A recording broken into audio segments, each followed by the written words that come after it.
बिस्मिल्लाहिर्रहमानिर्रहीम। अस्सलाम वालेकुम स्टूडेंट। यहाँ पर हम करेंगे 6.44 क्वेश्चन, या कह सकते हैं आप 6.44 क्वेश्चन।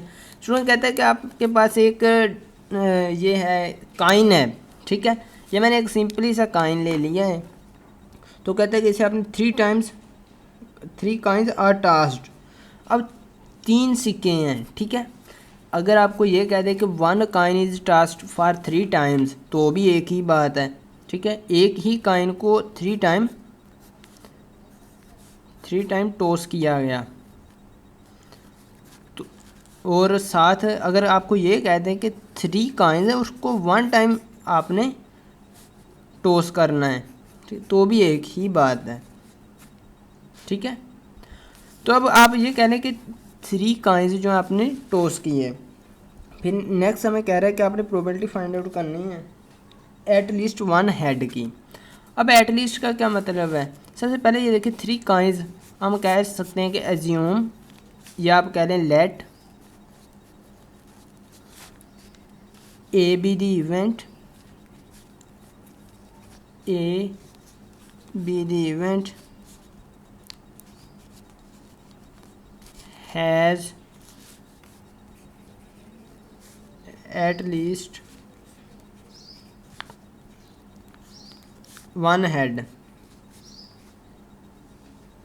ठीक है। तो ये आपके पास एक इवेंट हो गया। अब नेक्स्ट यहाँ पर देखिए, सबसे पहले इसकी सैंपल स्पेस बनाएं।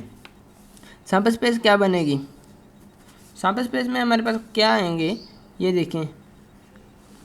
अब एक काइन को आपने 3 टाइम टॉस किया, या आप ये कह लें आपके पास 3 काइन है, उसको 1 टाइम टॉस किया, तो एक ही बात है। अब यहाँ इसकी पॉसिबिलिटी है कि जब हम 1 टाइम टॉस करेंगे तो हेड आ जाए, ठीक है। सेकंड टाइम टॉस करें तो भी हमारे पास हेड आ जाए, थर्ड टाइम भी हेड आ जाए। अब इसकी पॉसिबिलिटी है ना हमारे पास। अगर आप एक तरतीब से बनाएंगे ये वाले इवेंट्स, तो आपके पास बहुत आसानी से सारी आपकी जो सैंपल स्पेस है बन जाएगी। अगर आप इस तरह बनाएंगे कि किसी में हेड किसी में टेल डाल दिया, तो आपकी ये इसमें गलती के चांसेस हो सकते हैं। अब यहाँ देखें, हो सकता है तीनों बार हेड आ जाए। अब देखिए एक तरतीब से मैं आपको बनाना सिखाऊंगा यहाँ पर, ठीक है। मैं जरा नीचे कर लेता हूँ। अब देखें तीनों हेड आ जाएं। अब ये भी हो सकता है तीनों टेल आ जाएं, पॉसिबिलिटी है ना। अब नेक्स्ट ये देखें, हो सकता है 2 हेड आ जाएं आपके पास और 1 टेल आ जाए, ठीक है। अब इसमें आ जाएं ये दोनों टी बार, दोनों लिख देंगे जहाँ एच है, ठीक है। फिर जहाँ टी लिखा वहाँ एच लिख देंगे। अब यहाँ इसका एक और पॉसिबिलिटी, नेक्स्ट भी हमारे पास पॉसिबिलिटीज़ बन सकती हैं कि हेड 1 टाइम हम रिपीट करें। अगर मैं 1 टाइम फेंकूँ तो मेरे पास हेड आ जाए, अब नेक्स्ट टाइम फेंकूँ तो टेल आ जाए, फिर नेक्स्ट टाइम फेंकूँ तो मेरे पास हेड आ जाए, ठीक है। अब ये इसकी भी तो पॉसिबिलिटीज़ है ना। आपको अगर सैंपल स्पेस बनाने आ गई स्टूडेंट, आपने सारा आधे से ज़्यादा क्वेश्चन 75% क्वेश्चन कर लिया। अगर आपको सैंपल स्पेस ही नहीं बनाने आती तो आप क्वेश्चन करने के हल नहीं बन सकते। अब यहाँ देखिए 3 टाइम हेड आ गया, अगर हो सकता है तीनों टाइम टेल आ जाए। अब 2 टाइम हेड आ जाए, हो सकता है 2 टाइम टेल आ जाए, 1 टाइम हेड आ जाए। अब नेक्स्ट देखें, हेड पहले आ जाए, फिर टेल आए, फिर हेड आ जाए। अब इसी तरह अगर आप दूसरे वाला साथ साथ बनाएंगे तो उसको हम उलट करते जाएंगे। यहाँ एच लिखा वहाँ टी लिख दें, जहाँ टी लिखा वहाँ एच लिख देंगे, ठीक है। अब और भी देखें, हो सकता है इसका पहला टी आ जाए, टेल आ जाए, फिर हेड आ जाए, ठीक है। अब इसका भी इस तरह हो सकता है, जहाँ टी लिखा हो वहाँ एच लिख दें, पहला हेड आ जाए, बाकी टेल आ जाए। ये भी तो पॉसिबिलिटी है ना हमारे पास। तो हमारे पास टोटल कितने बन गए? नंबर ऑफ सैंपल स्पेस ये हमारे पास बन गई हैं 1 2 3 4 5 6 7 8। अब ये आप इस तरह से भी कह सकते हैं एन ऑफ एस जो है हमारे पास कितना हो गया, 8 है। अब आप ये भी एक और मैं आपको चीज़ बता दूं, यहाँ पर स्टूडेंट क्लियर कर दूं कि आप ये भी फाइंड कर सकते हैं आपके पास हेड ये कितने आएंगे, ये आपके जो पॉसिबल सैंपल्स हैं कितने बनेंगे। इसकी कुछ इस तरह से बात होती है स्टूडेंट, हमारे पास एक अगर सिक्के को देखें उसमें हमारे पास 2 ही चीज़ें होती हैं, हेड और टेल, ठीक है। उससे कितनी बार रोल आपने करना है वो आपने पावर ले लेनी है। 3 टाइम रोल करना है तो उसकी पावर 3 ले लेते हैं। 3 पावर लेंगे तो क्या आएगा, 2 × 2 × 2 तो ये आ जाएगा 8, ठीक है। इसी तरह अगर मैं यहाँ आपको एडवांस में बता दूँ, जो डाई होता है उसके कितने फेस होते हैं उसके हमारे पास होते हैं स्टूडेंट, जिस तरह आपने देखा वो हम इंशाल्लाह नेक्स्ट क्वेश्चन में भी करेंगे। तो आपको ये पता होना चाहिए उसके कितने फेस हैं, उसकी जितने टाइम उसे रोल करना है वो उसकी आप ले लें पावर, तो आपके पास टोटल नंबर ऑफ सैंपल आ जाएगा।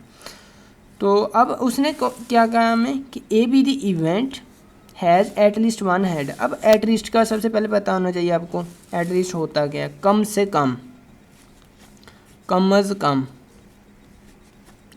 ठीक है। अब कम अज़ कम वन हेड आए, यानी कि एक हेड लाजमी आना चाहिए, कम से कम एक हेड लाजमी। अब देखिए जिनमें कम से कम एक हेड है वो ही हमें चाहिए। इसमें भी एक हेड है, इसमें भी एक हेड है, इसमें भी एक हेड है, इसमें कोई हेड नहीं है। कम से कम एक लाजमी होना चाहिए उसने कहा। इसमें हेड है कम से कम एक, ज़्यादा से ज़्यादा जितने मर्जी हो सकते हैं। अब इसमें दो हैं, इसमें भी दो हैं, इसमें भी दो हैं। हमें कौन से चाहिए, जिनमें कम से कम एक हो वो सारे चाहिए। अब ये देखिए 1 2 3 4 5 6 7, ये 7 टोटल ऐसे हैं हमारे पास। एक ही बात कर लें जिनमें एटलीस्ट वन हेड है। अब यहाँ देखें, इन सारों को लिख लेंगे head head head head head tail. इसी तरह नेक्स्ट हमारे पास, यहाँ पर लिख लूँगा मैं, नेक्स्ट हमारे पास हेड टेल हेड, ठीक है। फिर है हमारे पास टेल हेड हेड। तो नेक्स्ट हमारे पास ये वाला tail tail head, tail head tail, head tail tail, tail tail head, tail head tail, head tail tail. तो ये हमारे पास पॉसिबल आउटकम्स बन चुके स्टूडेंट हमारे पास। इन्हें काउंट कर ले कितने हमारे पास, 1 2 3 4 5 6 7, ठीक है। तो हमारे पास 7 बन चुके हैं। अब अगर मैं बात कर लूँ एन ऑफ ए, यानी कि नंबर ऑफ़ वैल्यूज़ कितनी है हमारे पास, या कह लें आप आउटकम कितने ए में 7 है। प्रोबेबिलिटी आपने किसकी फाइंड आउट करनी, प्रोबेबिलिटी ऑफ ए फाइंड करनी है, एटलीस्ट वन हेड की। तो ये होगी हमारे पास n of A divide by n of S. Student ये देखने में आपको बाजार एक छोटा सा क्वेश्चन लगता है, लेकिन जब आप इसे सोल्व करेंगे तो आपको पता चल जाएगा ये क्वेश्चन है, ठीक है। पेपर में कई बार ऐसा हो जाता है कि बहुत छोटा क्वेश्चन दे दिया जाता है, स्टूडेंट को उसको समझ ही नहीं आती कि इसको सोल्व कैसे करना, स्टार्ट कैसे लें। तो आप कोशिश करें कि जब आप क्वेश्चन कर रहे हो तो आपको पूरी समझ हो। इसके अलावा जो पेपर में एक अलग से वीडियो बनाएंगे उसे आपने लाजमी देखना है, इंशाल्लाह आने वाले दिनों में अपलोड होने वाली है, तो आपने उसे लाजमी देखना। मिलते हैं नेक्स्ट वीडियो में एक नए लेक्चर के साथ, तब तक के लिए अल्लाह निगहबान।